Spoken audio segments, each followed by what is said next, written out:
Bismillahirrahmanirrahim. Assalamualaikum warahmatullahi wabarakatuh. Alhamdulillah, alhamdulillahirabbil alamin. Hamdan syakirin, hamdan na'imin. Summa salatu wassalamu ala asyrafil anbiya'i wal mursalin, Nabiullah Muhammad sallallahu alaihi wasallam. Amma ba'du. Hadirin pemirsa yang dirahmati Allah Subhanahu wa taala. Marilah sama-sama kita panjatkan puji syukur kita kepada Allah Subhanahu wa ta'ala, yang mana oleh Allah telah memberikan kita beribu-ribu nikmat.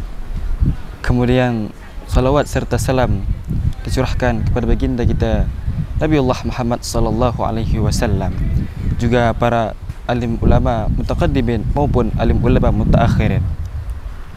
Pemirsa dimanapun anda berada, saya ingin menyampaikan sedikit pesan serta nasihat untuk kita semua pada sore hari ini.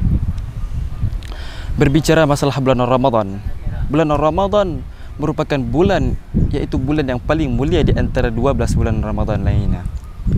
Bahkan bulan Ramadan bisa disebut sebagai Sayyidus Syuhur, yaitu rajanya para bulan dalam satu tahun, setiap tahun Hijriah ataupun tahun Masehi.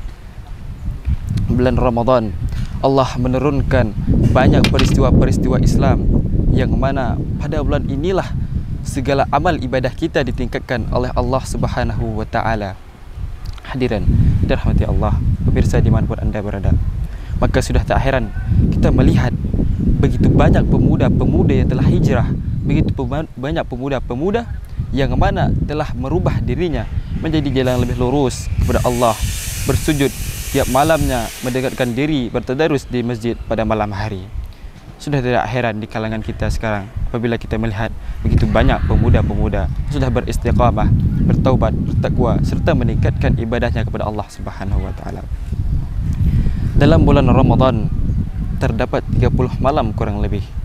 Namun ada satu malam yang Allah titipkan pada bulan Ramadan, bahkan sebut-sebut, yaitu khairul lail, yang mana pada firman Allah Subhanahu wa taala, A'udzu billahi minasyaitonir rajim. Bismillahirrahmanirrahim. Inna anzalnahu fi lailatul qadr wa ma adraka ma lailatul qadr. Lailatul qadri khairum min alfi syahrin. Tanazzalul malaikatu warruhu fiha biizni rabbihim min kulli amr. Salamun hiya hatta matla'il fajr. Shadaqallahul azim. Pemirsa dimanapun anda berada, dapat disimpulkan bahwasannya ayat ini menceritakan begitu indahnya malam Lailatul Qadar yang disebut-sebut sebagai Lailatul Qadri khairum min alfi syahrin. Malam Lailatul Qadar lebih baik daripada 1000 bulan. Maknanya apa? Allah melipat gandakan bagi hamba-hambanya yang mendapatkan malam Lailatul Qadar, yang mana amalan tersebut dilipat gandakan menjadi 1000 bulan.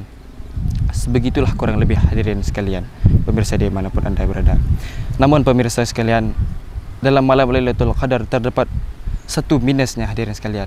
Allah masih menutup, masih menyembunyikan kapan terjadinya malam Lailatul Qadar. Inilah minus daripada malam Lailatul Qadar.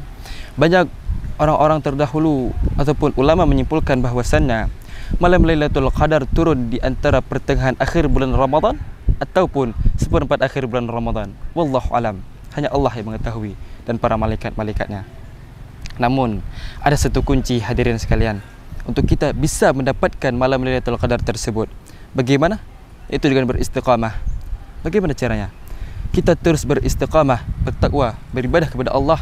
Jangan sampai iman kita menurun pada malam tersebut, mulai dari pertengahan bulan Ramadan ataupun akhir perempat bulan Ramadan. Kita terus bertakwa, beribadah sebagaimana kita beribadah kepada Allah semestinya, dengan meningkatkan malam-malam hari kita. Inilah salah satu kunci agar kita dapat mendapatkan, bisa menjunjungkan malam Lailatul Qadar tersebut. Pemirsa yang dirahmati Allah Subhanahu wa taala. Inilah kunci, salah satu kunci yang dapat saya bagikan kepada antum-antum sekalian tentang mendapatkan malam Lailatul Qadar, karena malam inilah yang sangat mulia di antara 30 malam lainnya. Kemudian pada bulan Ramadan dapat kita lihat ada dua golongan yang terdapat pada bulan Ramadan ini. Itu golongan orang-orang yang beruntung dan golongan orang-orang yang merugi pada bulan Ramadan. Salah satunya golongan orang-orang yang beruntung, yaitu orang-orang yang meningkatkan ibadahnya, ketakwaannya serta tawakal, terus beribadah kepada Allah Subhanahu wa taala. Dia meningkatkan seluruh imannya kepada Allah Subhanahu wa taala. Inilah salah satu contoh orang-orang yang beruntung pada bulan Ramadan. Kemudian orang-orang yang merugi pada bulan Ramadan, yaitu orang-orang yang mana pada bulan Ramadan ini dia hanya lalai dengan aktivitasnya sehari-hari. Dia bahkan hanya beribadah seperti ibadah wajibnya. Dia tidak menjalankan ibadah-ibadah sunnah lainnya untuk meningkatkan ketakwaannya kepada Allah. Bahkan hadirin sekalian, mungkin Quran saja tidak dia pegang, hanya dia baca sekali atau di awal bulan Ramadan. Na'udzubillah. Semoga kita tidak terjerumus dalam orang-orang, golongan-golongan yang orang merugi pada bulan Ramadan. Semoga kita dapat menjadi golongan-golongan orang-orang yang sangat beruntung pada bulan Ramadan dengan meningkatkan ibadah, takwa kita serta tawakal kita kepada Allah Subhanahu wa taala. Pemirsa yang dirahmati Allah, mungkin hanya ini pesan yang dapat saya sampaikan. Semoga pesan singkat ini dapat mengeksplorasi kita untuk meningkatkan semua amal ibadah kita pada bulan Ramadan ini. Apabila ada kesalahan, saya minta maaf. Akhirul kalam, wabillahi taufiq wal hidayah. Wassalamualaikum warahmatullahi taala wabarakatuh.